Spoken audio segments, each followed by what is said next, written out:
Thomas's branch line is important, and so is Edward's. But their track and bridges are not so strong as those on the main line. Sir Topham Hatt does not allow the heavier main line engines like Gordon to run on them. But one day, the way Gordon was talking, you would have thought Sir Topham Hatt had given this order for quite another reason. "It's not fair," grumbled Gordon. "What isn't fair?" asked Edward.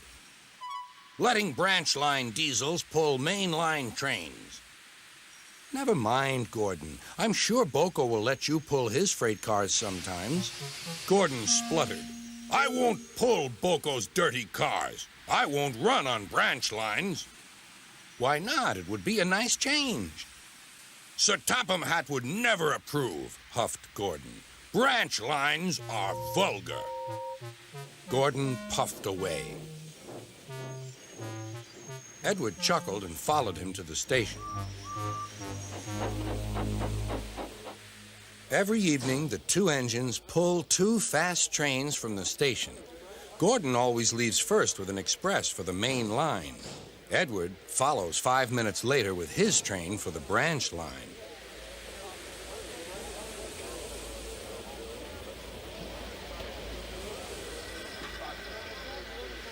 Usually, everything runs like clockwork, but tonight there was trouble.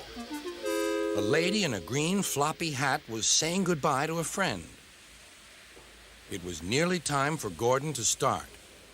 The fireman looked back towards the conductor's van and saw something green waving. "Right away, mate." He thought the conductor had waved his flag. Gordon started, leaving luggage, his passengers, and the conductor all standing on the platform. Everyone was very surprised and cross.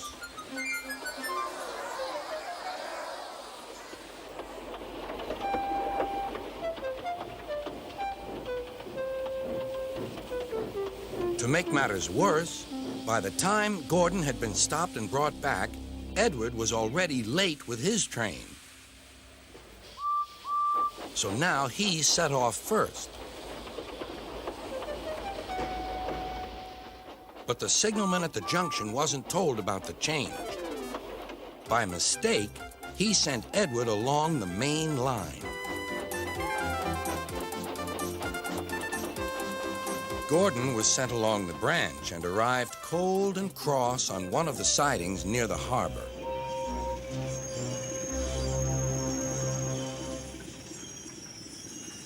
Next morning, Bill and Ben peeped into the yard.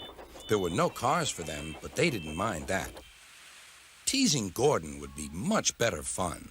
"What's that?" asked Bill. "Shh," whispered Ben. "It's Gordon." "It looks like Gordon, but it can't be. Gordon never comes on the branch lines. He thinks them vulgar." Gordon pretended he hadn't heard them. "If it isn't Gordon," said Ben, "it's just a pile of old iron, which we'd better take to the scrapyard." "No, Bill, this lot's useless for scrap. We'll take it to the harbor and dump it in the sea." Gordon was alarmed. "I am Gordon. Stop! Stop!" When Boko suddenly arrived, Gordon thought him the most beautiful sight he had ever seen. "Boko, my dear engine, save me!" Boko quickly sized up the situation and threatened to take away the cars he had brought for Bill and Ben. This made the twins behave at once. Gordon thought Boko was wonderful. "Those little demons, how do you do it?" "Ah, well," said Boko, "it's just a knack." Gordon still believes that Boko saved his life, but we know the twins were only teasing, don't we?